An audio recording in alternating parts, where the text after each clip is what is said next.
Day 13. Food, glorious food. Maximize the pleasure of healthy eating.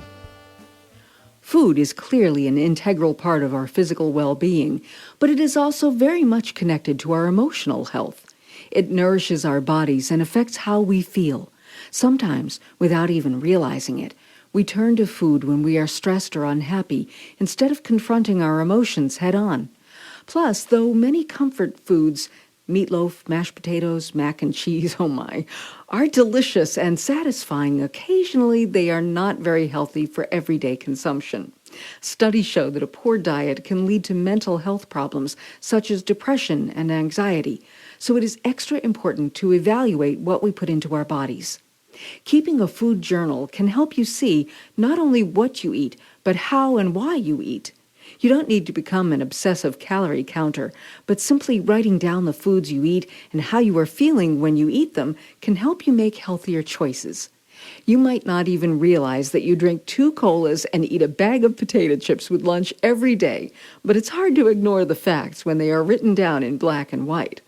Mireille Giuliano, the author of the helpful book French Women Don't Get Fat, recommends keeping a food journal at the beginning of a journey toward healthier eating.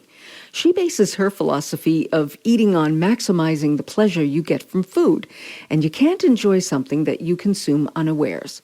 On her website, Giuliano shares a week-long food journal of her own and concludes, "The general pattern, as you can see, is that I eat 3 balanced meals a day with plenty of vegetables and fruit, and always foods and drinks that bring me lots of pleasure." Remember, you are what you eat, so eat good things.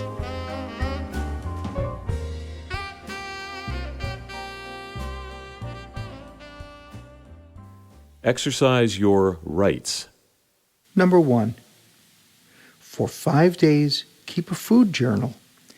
Every time you eat or drink something, jot it down along with the time and date. Add a few remarks about how you were feeling at that moment. Were you happy, sad, bored, tired? If applicable, also write down what you were doing while you were eating.